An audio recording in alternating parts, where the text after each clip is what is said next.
Jane Velez-Mitchell live. We are trying to save America's horses. There is a war on our beautiful wild horses. And these two women are leading the campaign to stop that war. It is absolutely outrageous. Let's hear from Morgan Fairchild, the actress and equine advocate. My name is Morgan Fairchild, and this is for Saving America's Horses, the documentary film by the Wild for Life Foundation. Many people have no idea that horses and burros are being sent to slaughter. Yet horses of every breed, age, and gender are sold at auction and shipped to Mexico and Canada for slaughter every day. Countless wild horses and burros have also disappeared across federal borders, and there's no end in sight unless we fight for their federal protection. We can't bring back those who are already gone, but we can prevent the suffering and killing of future generations by raising awareness and telling their story. Well said by Morgan Fairchild. Katia Louise, you did a documentary 10 years ago. We're going to be streaming a featurette of it on Unchained TV starting today, December 16th at 4:30 p.m. You can watch it there. But you're saying the situation is worse than it ever was? That's true. It really is. It's amazing. We looked at this and we were hoping that by now things would be resolved, but it has gotten worse and on many, many levels. And why? There's more wild horses going to slaughter than ever before. There's more horses from the adoption program. It's a total farce. The adopters are just dropping them off. The suffering of the horses in the slaughter pipeline has gotten way worse. They are just trading them back and forth. They're not taking care of them. They're being sent to Canada and then being held for 6 months. Some of them with injuries, no vet care, nothing. And of course, Mexico is unspeakable. Of course, then the aggressive roundups have gotten more and more aggressive. So the treatment of our horses is just appalling, and it's gotten worse than you can imagine. And you can see right here, this is a screenshot of U.S. helicopters. Our tax dollars are being forced to subsidize this, rounding up these innocent wild horses that have done absolutely nothing to deserve this. And people are saying, poor babies. We have a petition that is attached to this video that you can sign. Dr. Lisa Jacobson, there was something called the Wild Horse Protection Act. Here it is. The Wild Free Roaming Horses and Burros Act that provides for management, protection, and control of wild horses and burros on public lands. President Nixon signed it into law in 1971. I think a lot of people think, oh, well, that means they're all protected. But that doesn't mean, actually, is the government using that law as a vehicle to get rid of these animals? I don't know what the government's doing, quite honestly. It's baffling to me. It just is baffling. This is such a tragedy. And I think Morgan Fairchild, in one of her last comments, said it really well. People just don't know what's going on. And I talk to people all the time. I talk to other equine veterinarians. And unfortunately, even the equine veterinarians in this country are being fed this narrative that is anti-horse. And it's so heartbreaking. It's so heartbreaking. And the only thing I can think of is education, that we've got to educate people as to the reality of what's happening with our wild horses and burros and what's happening, the reality of horse slaughter, because people don't know about horse slaughter either. Their narrative on horse slaughter is so antiquated.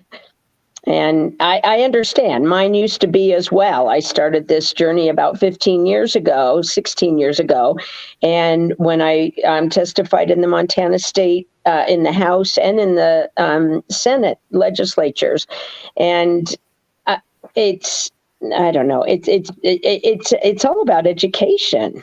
It really is about education, because I don't think people realize, and I have not heard one valid argument in 15, 16 years on why we should have horse slaughter. I've never heard one valid argument. And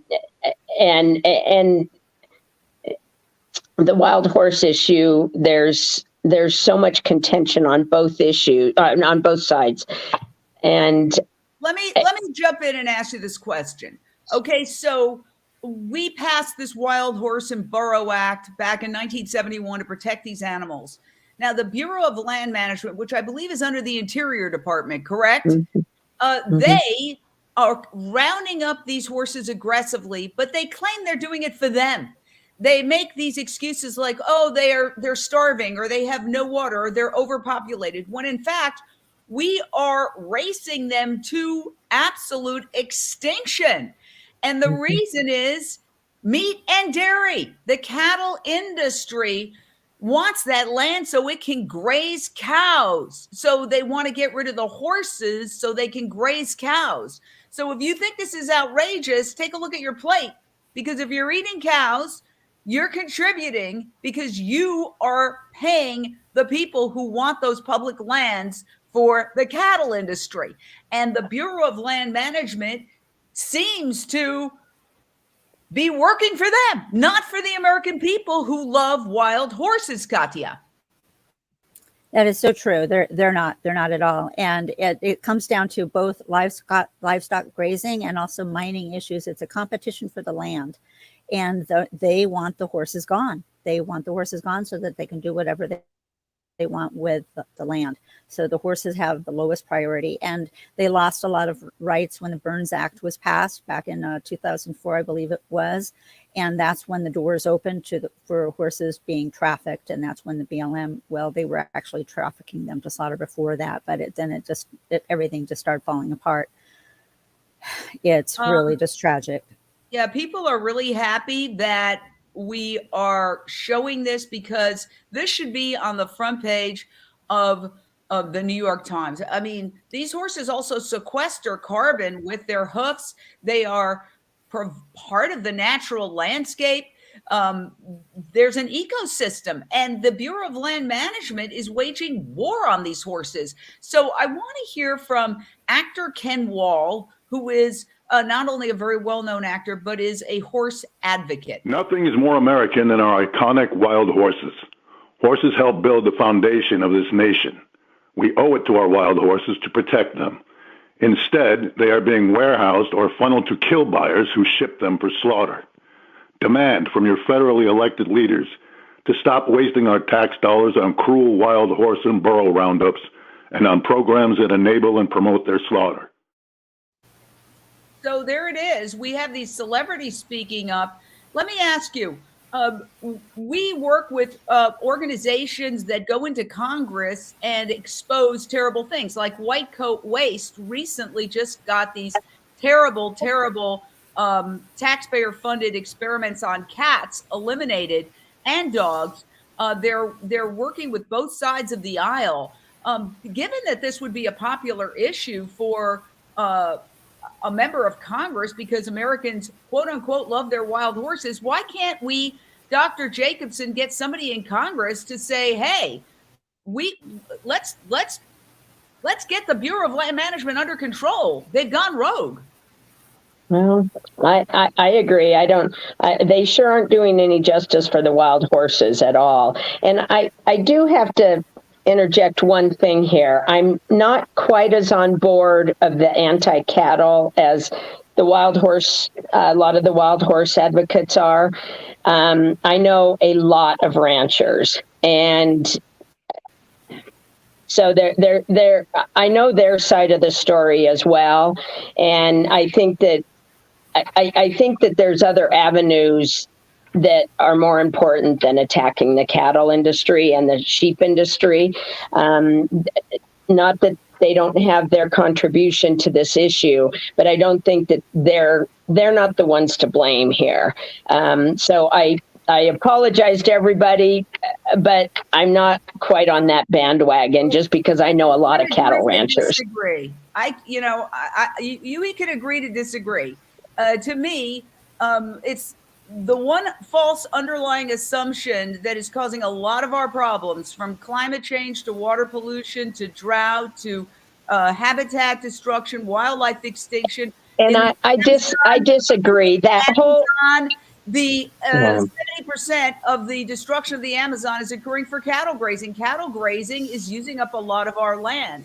And so I think that's a false narrative, Jane. I really do. And I disagree. This whole thing with the ozone, with it being the cattle problem, I disagree. As from a scientific aspect, I disagree with that as well. But anyway. From a scientific aspect, let me tell you that the United Nations published a report in 2006 called Livestock's Long Shadow that said that animal agriculture is responsible for more greenhouse gas emissions than all transportation combined. So while I don't believe that. I do not believe that. I think I know it came out. I saw it. I think it's a false narrative. Well, myself, I know. So we can disagree. We can disagree. Anyway. Okay. I'm also about saving all animals. What's happening to the horses is terrible, but what's happening to the pigs and the cows and the chickens is also terrible. So, we are about saving all animals. So, we talk about the horrible ride of the horses on the road to slaughter. Well, take a look at the horrible ride of pigs on the road to slaughter. And chickens, the chicken industry. I mean, it is. They're bad. They're bad industries. I agree. And look at what we've got in terms of the severe weather right now. And imagine these wild horses, okay, getting back to the horses, in open air vehicles being transported in these horrific storms for hundreds and hundreds of miles without food, without water. I mean, this is morally reprehensible. And who's paying for it? We all are. Our tax dollars are paying for it. So what we can all agree on, and it's fine to have a debate, we're not all going to agree on everything, but what we can all agree on is putting horses. Can you imagine a wild Mustang that has been roaming free suddenly being inside a truck hundreds and hundreds of miles across the border to be slaughtered in Mexico or Canada? Why is this happening? This is absolutely outrageous, and we've got to stop it. So my question to you, Katia Louise, because you put out this incredible film that you put out 10 years ago, and we're re-releasing it in featurette form on UnchainedTV so that everybody can see this. You're saying since you originally put it out, it's only gotten worse. Let's watch a clip, and then we're going to discuss it on the other side.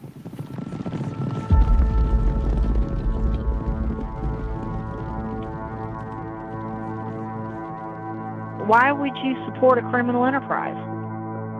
Who's making money off of all these innocent animals? The industry and those who support the industry.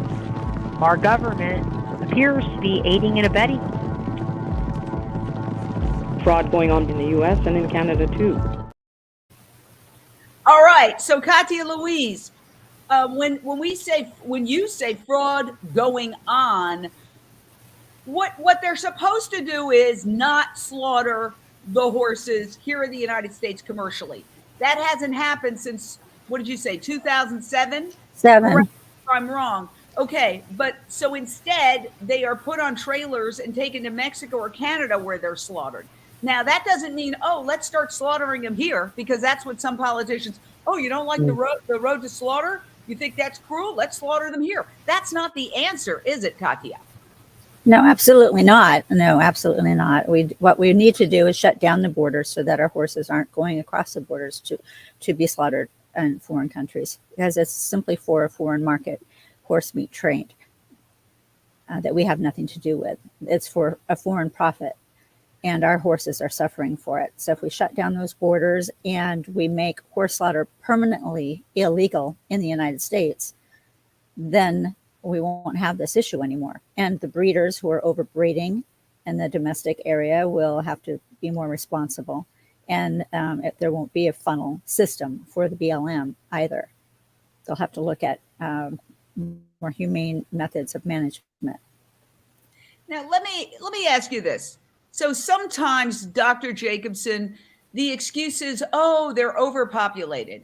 Other times the excuse is, well, they're dying of starvation. And yet those two don't jive, because if you're dying of starvation, you're not putting out a lot of new babies. So they almost have to pick their lie, don't they? They do. And it was interesting. I was at an AAEP meeting a couple of years ago, and I was really excited because they were actually having a panel on the wild horse issue. Well, it was not a good panel. It was all completely pro BLM advocates. And I stood up and said my piece about it all, and basically literally got almost booed out of the room. And the person who was in charge of the whole panel asked me to please sit down. So it was pretty interesting. There was a lot of bullying. But at any rate, one of the things that they kept playing all afternoon was they kept showing this starving horse, like one or two starving horses. And of course, there's going to be some skinny horses in the herd because there's going to be old and sick horses. We have them in our practice, but it is not the general population. And I tell people to look at the horses when they're rounded up. How many skinny horses do you see? How many starving horses do you see? They just aren't there. Not until they're in holding for a while. Then you can see starving and skinny horses sometimes. But as a general rule, when they're rounded up, they are not starving and skinny. So, well, it's not brain surgery to figure this out. Like, even a child could say, well, wait a second, if they're all starving, why are they having babies? That doesn't make sense. Well, if they're having so many babies, they're clearly not starving. Which is it? Why is it that Congress has not acted on this? Why is it that industry, and we can disagree and we can quibble about how much it's the cattle industry and how much is the mining industry and how much, but what do they get? What does the Bureau of Land Management get for rounding up these horses? Well, first of all, it's a job, right? So they get to do that and they keep their job. So that's one thing. But who's behind all this? Who's hell bent on getting rid of America's wild horses? That's what I'd like to find out, Katia Louise. Well, there's some varying opinions on that. A lot of people do like to point the finger at the livestock industry, and I would not point the finger so hard at the mom and pop ranchers out there, but it's the big corporations that you would never expect are running cattle on their land and buying huge, massive pieces of land and running cattle on them. And then, of course, there's a lot of land grabs. So it's a matter of competing with the dollar, and the United States wants that dollar. And so they've got their leasing of the land, and the horses don't bring any money in for that. So what can we do about this? I mean, we are three people here, and we agree that it is morally reprehensible and just un-American. I mean, America, if it weren't for horses, my gosh, think about history. They have served us, and we need to serve them. And for all these Americans who love the wild horses, what can they do? Obviously, there's a petition signature that they can sign. They can sign the petition that's linked to this video. But what else can they do, Lisa, to get involved? Well, there's several very good wild horse advocate groups that they can join, and these wild horse advocate groups do a lot in Congress to try and stop the roundups, and also try and try different methods of trying to be more humane towards these horses. There's a lot of controversy. I guess I'm not answering your question directly. I apologize. But I will say one thing, a little digression. There's a lot of controversy about the well, one of the, sorry, my mind just went blank. AZP. Birth controls, sorry, for mayors. And there are some really good, there is one particular really good birth control out there for mayors. And there's so much controversy about it that's not being used now, which is really a shame. And I have to jump in for a second. Yeah. Whereas they're chasing them off the lands, whereas they're saying, oh, they're overpopulated, when indeed there were so many more throughout history. Yeah. Actually, there were people who were saying that they're on the verge of extinction. It's not that they're overpopulated, it's that we're rounding them into extinction. So why do we need the birth control? I think what you're saying is if they're hell-bent on taking them off the public land, the best way, the most compassionate way to do it would be through birth control as opposed to these horrific roundups. Is that correct? Yeah. And sometimes, I mean, if they were just left to their own, unfortunately, they aren't allowed to roam the entire West. They are on herd management areas. They are on smaller areas, and they can overgraze if they get too populated. So they need to be managed, but they need to be managed well and not just these mass removals. And one thing that I heard somebody say that I thought was interesting and a good proposal. A lot of these herd management areas have some amazing advocates around these horses. Local people who know all the individual horses, know the land really well. And I don't know why the BLM doesn't coordinate with these local people who know these animals and are willing to identify them, willing to help. I don't know. It is kind of baffling that the BLM won't work with the local people around these different HMAs that know these horses very, very well. And Jill Robinson says, we just saved 16 Mustangs from a kill lot in Kansas. Good for you.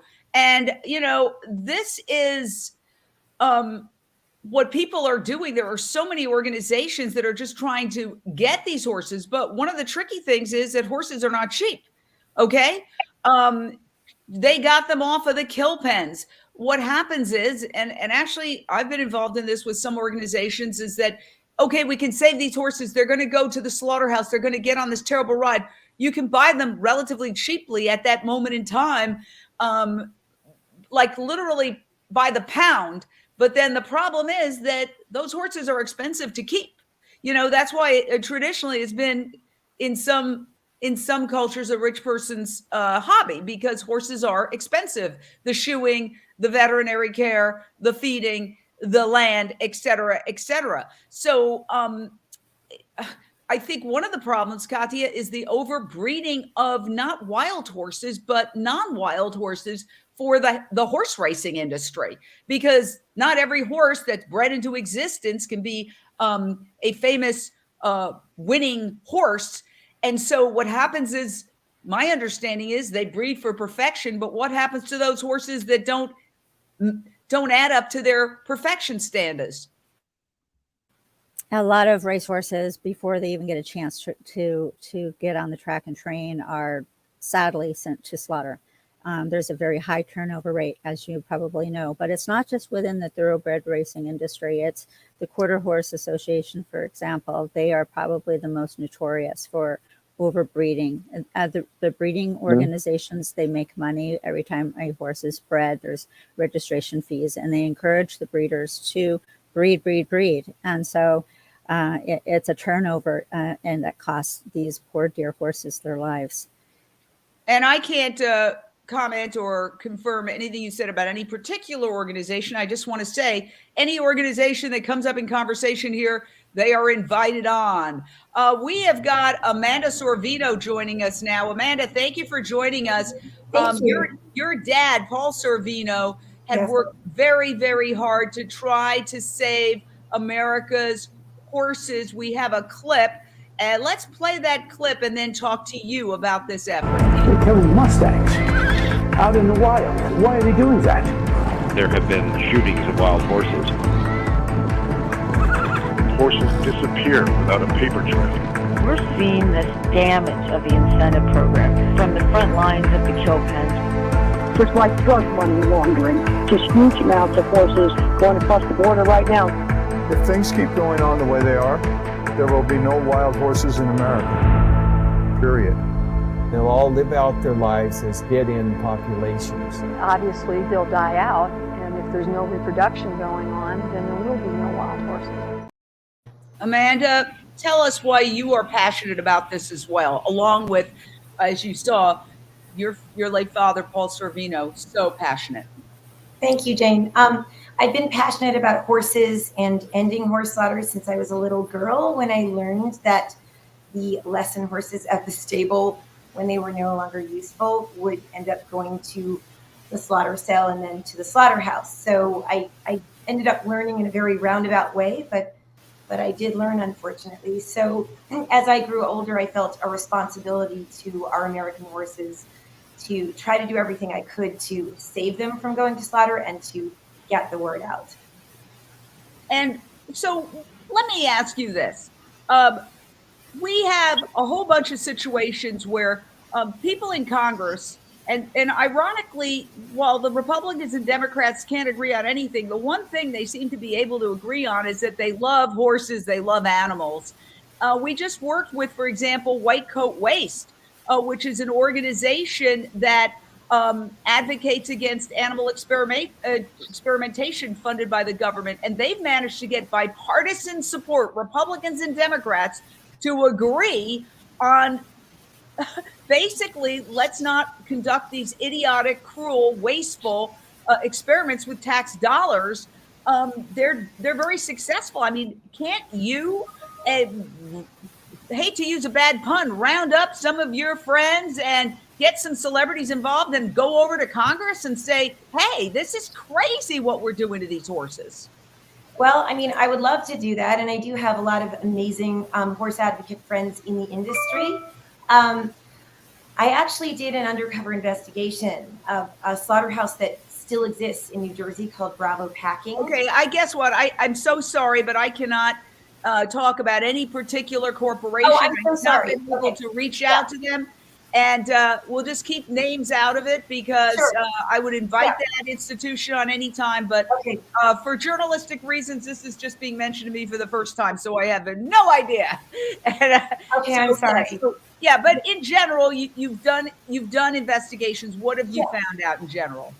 Yeah, definitely. And I think that people need to go and face Congress and I would like to lobby again. My father and I lobbied together back in, I don't even know what year, but over 10 years ago, we lobbied in DC together with the HSUS and with some other animal welfare groups.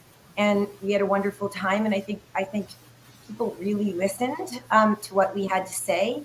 And I think this is just such an important battle because we can't keep letting down our horses. It's I think almost a decade since Katia's amazing film has come out, and we are still facing the same political issues and the same issues about horse slaughter that we were back then. Although, yes, the 3 American horse slaughter houses have since been closed down, the main ones for human consumption. We still have to make sure that our horses, aren't going overseas to be slaughtered. And as well, I just wish that at an international level, horse slaughter could stop. Yeah, well, as long as people are breeding horses for profit, I always say with all animal cruelty, follow the money, and then follow the money.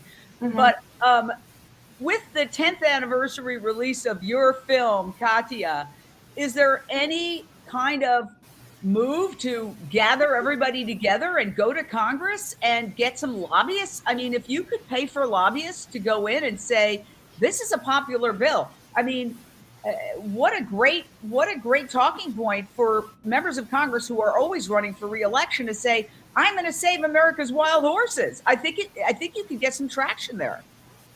Yeah, absolutely. And, several of the groups do have lobbyists.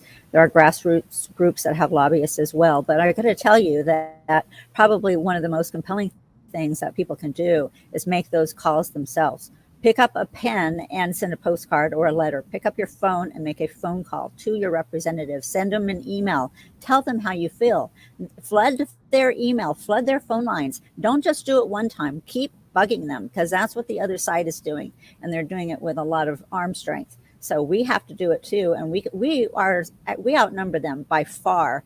And it's really up to all of us to stand together. That's what this is. It's a movement. It's a united movement. We have to be all on the same page and to get Katia, to get this shut down. Let me say this. I have been involved with many, many, many animal rights campaigns over the years. And I was working on this also when you were putting out your film a decade ago. I was talking to Madeline Pickens and all these people. At one point, I seem to remember Madeline said, I want to take horses, but they wouldn't give them to her, even though she was offering to take them. And so this is how nefarious it is that even when people say, we'll take them, it seems like they'd rather put them in these government holding pens. I mean, oh my God, how many animals? I remember that there was something like 50,000 wild horses in government holding pens when I was reporting on this, maybe around a decade ago. I can't say for sure.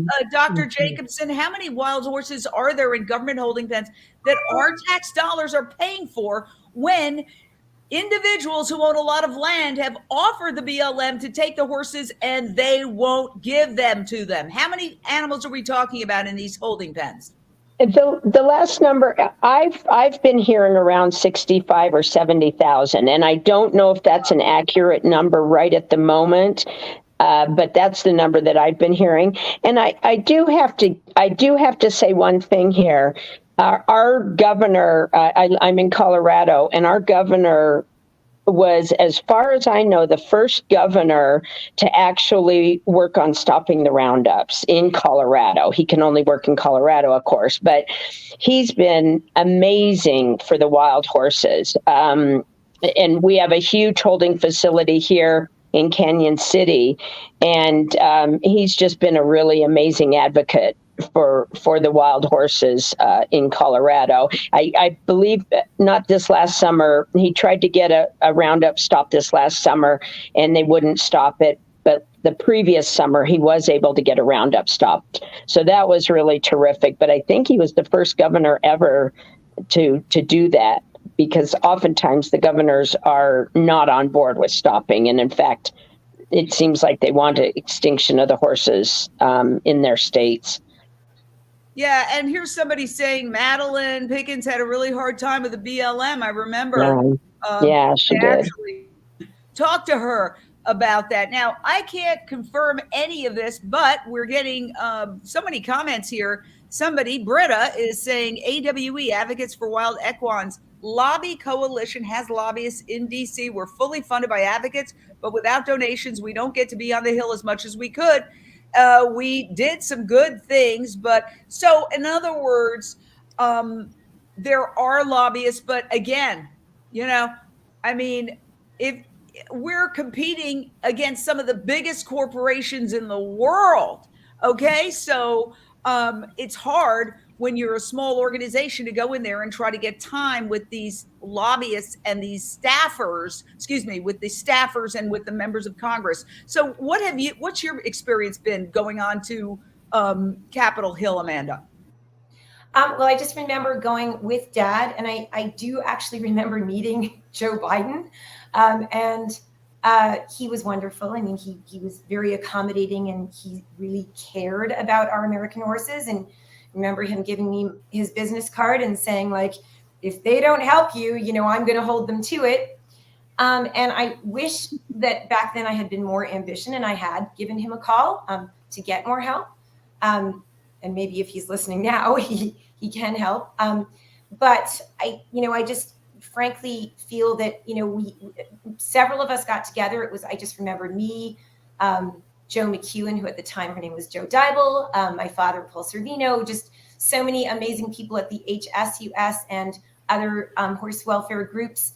And we all got together and made speeches. And I remember Dad gave an unbelievably brilliant speech. And I think it affected like literally hundreds of thousands of people around the world because it was played on YouTube over the years. And I wish we had a clip of that right now, but Dad was just so influential. And I think his heart was so into stopping horse slaughter by giving people a vivid picture of what it actually was and going in there and lobbying and telling senators and congressmen and women, what these horses were going through from like if humans turned into creatures or horses, what that perspective would seem like. Dad was very good at that as an actor, as a director, as an artist, as an opera singer. He could feel what the horses felt in the moment, and he could very accurately describe a vivid picture of what those last moments would be like for the horses that we are betraying, when they face, those horrible moments of slaughter. And I just know that right now Dad's probably looking down from a cloud, and very proud that we're all getting together 10 years later and still basically we're still in the same place with this. And we need to get further, as you're saying, Jane, we need to get much further. We need to get bigger crowds. We need to get more funding for this. We need to go back to Washington, D.C., and we need to lobby, and we need to stop horse slaughter. I don't see why. I mean, when I was a kid, back when I was 7 years old, it was happening, and it still exists now. This is frankly absurd that it's still going on. But I think if we could add more people like my father to the cause, he was just so wonderful at advocating against horse slaughter. And I know he's with all of us now, and I know his heart was in this, and he would be so proud of this film. And if everyone can just watch Katia's film again, we'll learn so much more, today from it, maybe even than we did 10 years ago. And it's always being updated, which is the amazing thing. Now, this is an image of a horse being slaughtered, and I'm sorry to put that up, but this is the reality. This is what we're fighting. And anybody who claims that this is, somehow, humane, they are lying to you. They are absolutely lying. Yeah. You mentioned a meeting with Joe Biden. Well, guess what? Joe Biden is the president of the United States right now. He could stop these wild horse roundups with a flick of a pen. Mm-hmm. Okay, the Interior Department runs the Bureau of Land Management. Hypothetically, this is the agency that is rounding up our wild horses and sticking them in holding pens. Mm-hmm. I mean, it's a government agency, and there have been numerous protests. I know an activist who went in and unfurled a banner during a BLM hearing and was dragged out. But why is it that if the president was so kind to you and said that, hey, here's help, I'll help. Why isn't he helping? I mean, maybe you can reach him. Maybe you can sue. Sarla says, Biden, when VP, did help Victoria McCullough and Senator Abruzzo to pull appropriations for horse slaughter inspections. Okay, I can't confirm any of that, but it seems like maybe if you went right to the top. Okay, Katia, what do you think about going straight to the top? Well, I think definitely we can do that. I don't think that we should cross anything off the list. Let's check all the boxes and go in from every direction. That's what we really need to do. And as far as the overpopulation goes, there are HMAs out there where they have completely zeroed out these lands. There's no horses left. So it's not true. There are places where horses could go. They don't have to be in those holding places, and what it really comes down to is education. Congress is being misled as well. The same information that you see the main media putting out there, it's misinformation, it's propaganda. They are getting that same information, so they need to be educated as well. I'd like to get this film in front of them. We have the featurette that you have that would be perfect for a luncheon. And then, of course, there's the full-length feature, which has all the information in it. Yes, and UnchainedTV, our free global streaming network, which is streaming this right now. You could go to UnchainedTV and click Watch Now at any time to see thousands now. We have films and documentaries about compassionate animals and what our species abusing all these other species is doing to the planet, climate change, and water pollution, drought, even human world hunger, because animals are now eating a majority of the food being produced on this planet, or at least a very large percentage of the food being produced on this planet, while children are dying of starvation. You can go to Unchained TV and get all of this. And we are going to, later this afternoon, start streaming the featurette, Saving America's Horses. And then later, we're going to have a panel discussion with some other equine experts. But honestly, there's if everybody is so on board with this, why is it still happening? So DominionMoving.com says, so is the government profiting off of killing of wild horses? This is a great question. And I think what it boils down to is that these agencies, the Bureau of Land Management, just like to a certain degree, the USDA, is run by a dairy industry trade group leader. Tom Vilsack is a dairy industry trade group leader. He runs the USDA. Okay, the National Institutes of Health is filled with vivisectionists. Okay, even though we're in the 21st century and we have organs on a chip, they still insist on doing a lot of these experiments that the corporations don't even want to do. So what's happened is that the people who are for mistreating animals have taken over the agencies of government to a large degree. Now, that is my analysis of it. What do you think, Amanda? I would agree. I mean, and also the American dairy industry is probably one of the most powerful industries in the world. It's an evil industry.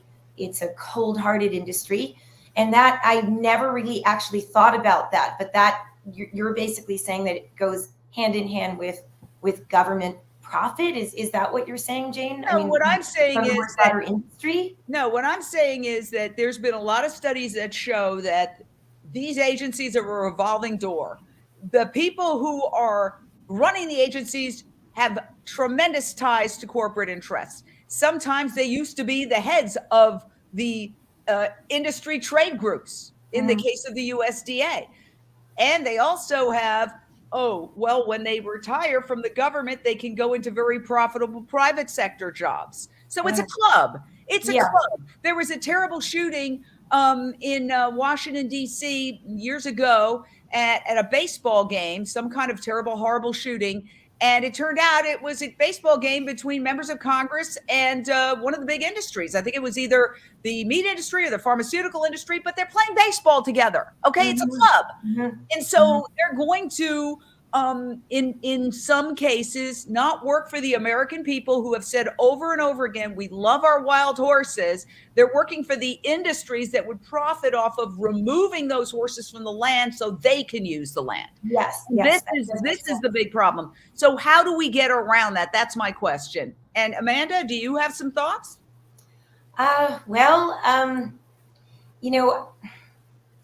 This is really going to be a tough one. And I think that we're just going to need to do a lot more work to get together and figure this out. I think even maybe like off camera in the next few weeks, we should get together privately and discuss this because there has to be a way to break up the good old boys club, with exactly what you're talking about the cattle ranchers, the American dairy industry, all of these, the vivisectionists, all of them kind of working hand in hand and really, the American horse lovers, are at the biggest loss. And of course, our American horses and horses all over the world are, because we're not figuring out a way to get through this entire mess. It's a complete mess.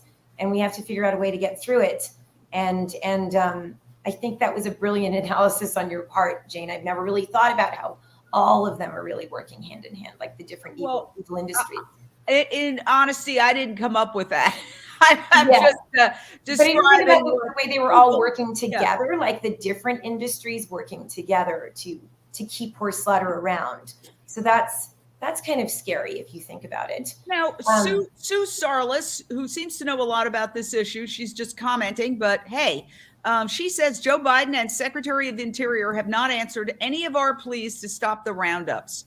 RE path forward. No accountability for the deaths. So Dr. Lisa Jacobson, we can talk about he was so nice to Amanda when she met him years ago with her famous dad. But when it comes time to doing something, they're not responding. And our current Secretary of Interior has a deaf ear to the wild horse issue. Now, I think that it should be pointed out that we've sort of got two separate issues that then converge. We have the horse slaughter issue and we have a separate wild horse issue. And the two do merge to a certain degree, but they are two separate issues. And as far as the wild horse issue, the Secretary of Interior has an absolute deaf ear. I know there was a lot of excitement. I guess I won't go into that. At any rate, in other words, when it was a she, right? A deaf ear. Yes, she has had an absolute deaf ear, which is really sad. And a lot of people were really excited, thinking that she would really be an advocate, and she has proved to do nothing so far. She may be an advocate, but she's done nothing. She's done absolutely nothing. This happens over and over and over again. I've seen it with many issues. There's a new administration. By the way, this is a bipartisan problem. Republican administrations, Democrat administrations, it matters not. The wild horses keep getting rounded up and slaughtered. Period. End of story. And it's gotten worse. I mean, I have covered this, just like your film, Katia, which is going to stream on UnchainedTV, and it's going to stay up there. It's starting this afternoon, but it will stay up there, hopefully forever. But the point is that I've been covering this. I've been a journalist. I reported on this when I worked at HLN a decade ago. And it's the exact same thing, no matter what you do, no matter how that's why I think there has to be a creative campaign that embarrasses people. Here, somebody said, Senator Feinstein even wrote a letter demanding to investigate the AIP program. Upon checking there was no response. Tell us, what is the AIP program, Katia? That's the adoption incentive program. So the BLM came up with that about 2019, I believe, is when it was started. And it gives people the incentive to adopt. If they keep the horse for a year, they get $1,000 at the end, and they can do whatever they want to with a horse at that point. And now we are seeing, that's why we're seeing these streams of wild horses showing up at the kill pens. They're going to the auction houses, and some of them are winding up straight at the kill pens. So here's correct me if I'm wrong, because this is a very complicated subject, by the way. It's like a lot of nuances and details, but my basic understanding is in 2007, through kind of like a bureaucratic switch where they removed USDA inspectors from the slaughterhouses, commercial slaughter of horses in the United States pretty much ended. The slaughterhouses themselves were not operating. Then, and mind you, even so, individual horse owners can slaughter their horses under certain circumstances, as long as they don't try to sell the meat, apparently. Correct me if I'm wrong. When I start making a mistake, tell me.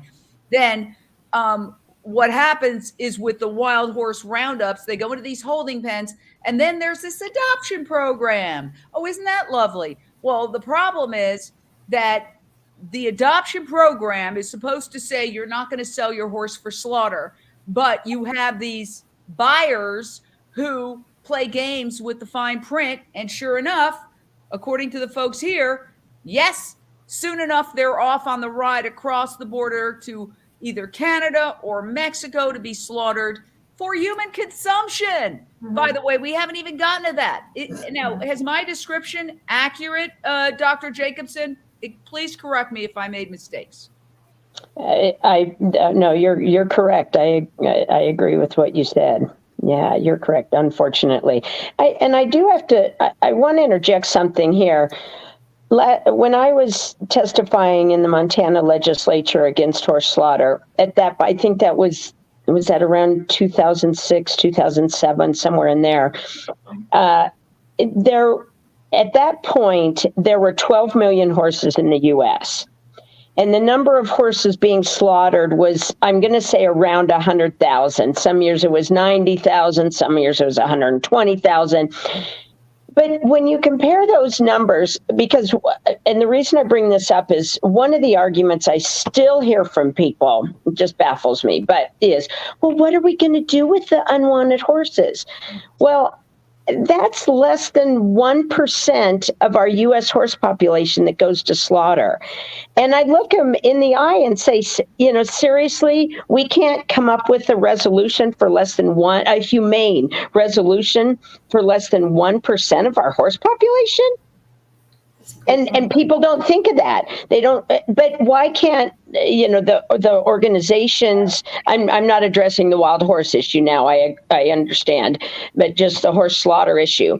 But why can't the horse organizations, different horse organizations, why can't they add $1 or $2 on to any fees that they charge for memberships, for registrations? And why can't that go to helping these quote unwanted horses? I hate that term, but these horses that are going to slaughter, to be perhaps slaughtered or perhaps euthanized in a humane way, or to help organizations that are rescuing these horses. Anyway, that's a push on the horse slaughter side and not the wild horse side. But it's part of the whole big problem. While we're rounding up and putting wild horses in holding pens at government expense, and it costs tens of thousands of dollars for each horse. And then because of bureaucratic mismanagement, they're getting shipped to slaughter. Meanwhile, we're breeding more horses for horse racing and for all sorts of other reasons. So that's why don't get into this whole, if you love horses, about, I'm going to buy this horse. Rescue a horse that would otherwise die. Amanda, you were nodding your head. Yeah, I mean, I completely agree. It's absolutely disgusting that, our tax dollars are going into the holding pen situation and separating families. And I remember watching a Mustang documentary years ago and seeing a wild horse expert talk about how if one herd member is killed or just leaves the herd, it will shatter the rest of the herd for years to come. Just shatter the herd because they have such complex herd, arrangements. And if you think about that, if we compare it, if it were like a wolf pack or like a human family, it's all the same. When you have these horrible helicopter roundups and these shootings and cramming them into these pens and injuring these babies and separating them from their mothers, it's all part of the same thing. But if our tax dollars are going into that, it's absolutely disgraceful and deplorable, frankly. There has to be another incentive, like what you were saying, Dr. Lisa, to put part of the adoption, some of the adoption fee should cover, their future. It should go right back into taking care of the dilemma of what happens to that 1% of, the horses that would have gone to slaughter, and to find a humane solution to that. So I think that we have to think of other creative ways, as you were saying, to come up with solutions, and just to stop this madness. We're just so inhuman, like in the way, I don't mean us personally, but like that we're allowing ourselves to see this if we just remain, kind of like apathetic and lazy and just kind of allow this to go on. We have to see the bigger picture that we're separating families and traumatizing individual wild horses and race horses and work horses and quarter horses. And you're right, Jane, it's all about breeding. It's all about money. It's all about greed. And that has not stopped. That doesn't seem to ever stop. So as long as that doesn't stop, then I guess their solution is to not stop horse slaughter. Well, that's not fair. That's absolutely not fair. So I think we need to create a really powerful campaign that's as powerful as some of the speeches that my father gave in Washington, he was so articulate and so eloquent and just touched people at an emotional level. And I wish he were with us now. I wish, maybe he can help us from up above, but I wish he were with us, because I think he could help find a strategy of a campaign that could work, that could reach everyone, everywhere, government, the president of the United States, everyone, so that we could finally end this mess and this madness, and this unconscionable cruelty. It's just outrageous. And we just have to keep thinking about those individual horses that are injured, that are taken away from their mothers, the horse that's at the slaughter gate that the last thing he sees is the horrible sociopathic look of his slaughterer. All of these things we have to think about. We have to get down and personal and pretend that we were a horse, and I know that we've separated ourselves so much from that and made it so technical and scientific, but we are not taking a humanitarian enough approach or a compassionate enough approach in the way that we're getting to people. So I think that you were right, Jane. In a nutshell, we need a powerful new campaign, an extremely, maybe involving young children, elderly people from all walks of life together in this campaign, maybe a big television commercial, something. It's not always just about getting all the most famous people on board, but maybe just reaching people in a more creative way. Well, I wish your father was alive today so he could lead this campaign.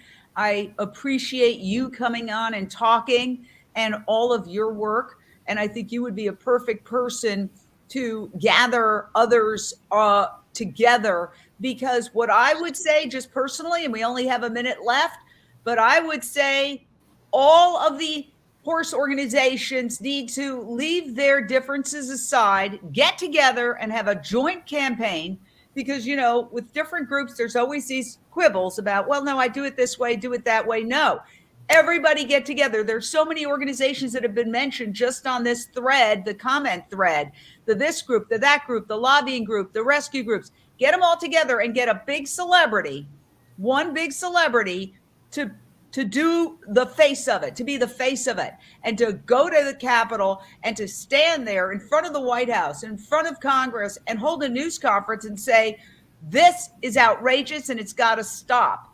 And I think that would get people's attention, because let's face it, we live in a celebrity culture, and one celebrity is worth 1,000 phone calls. Not to say don't call, but what I've noticed is asking people to write individually, honestly, it's really these campaigns, these highly coordinated campaigns that are done by big organizations that have turned it into a science. Okay. It's a science. How do you put the pressure? How do you put the pressure?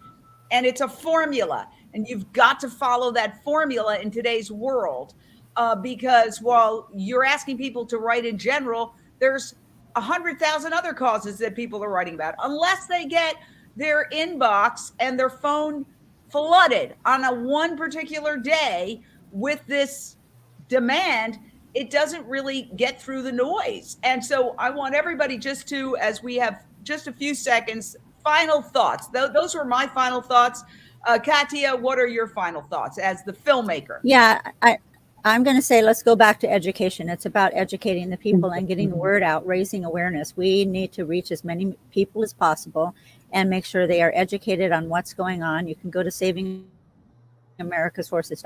And we have a coalition. It's a U.S. coalition. It's an international coalition with over 50 different countries involved that have all come together. And with our cast and contributors of over 90 people that represent all these different organizations, we do have that united voice. So it's a matter of regrouping and getting back together and standing as one. And you're right, let's put some more celebrity faces out there, because they do have large demographic, and they do make a difference. Absolutely. And your final thoughts, Dr. Jacobson? I agree with Katia. I think education is really the key. I just time and time again, when I'm talking about horse slaughter with people, their thoughts on horse slaughter are so antiquated. They're back in the dark ages, and the excuse that I always hear is, well, we've always done it that way. What are we going to do different? What are you going to do to change it? And I think that education is just the really important factor, is to really figure out how to get the word out there to the pro-slaughter people, the mom and pop pro-slaughter people, not the pro-slaughter organizations, because they're not going to change their ways because there's too much money involved. But the mom and pop pro-slaughter people who just don't know that there's anything else we can do. They've always seen it done that way, and they don't know the cruelty that's involved, and they don't know the drugs that are involved with the people eating this horse meat that's contaminated. That's a whole nother issue. All of the drugs that we have in our horses, and people think they're eating these clean horses when they're not. I just think education is huge, and you guys know a lot more about doing campaigns and grassroots campaigns than I do, but I think education is really, really a key thing. All right, and Amanda, last word. Well, I think this is really like Paul Sorvino's legacy to stop horse slaughter. I think he spoke about it better than anyone I've ever heard or seen. And so I think I'm going to make it my mission after today to start a foundation in memory of Dad and all of his wonderful principles, and to try to get everyone on board, celebrities who love horses on board, and everyone else, who can really, really help to end this horrific practice. So that's what I think. And I'll definitely contact you after this. First of all, you heard it here first, people.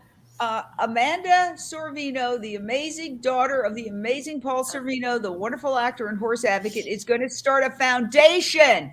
We got somewhere based on this conversation to get everybody together and to speak truth to power and to put pressure. That's the only thing that really works with members of Congress. By the way, Animal Equality, a great organization that we work with as well, just did an undercover video at 2 slaughterhouses in Mexico. It's 10 times worse than we ever knew. Okay, that is very upsetting. Maybe you can get Animal Equality involved. They're a global organization, and they're very, very good, and they have a lot of connections in Mexico. So I'm going to just say thank you, everyone. I am so thrilled that Amanda Sorvino has said she wants to do this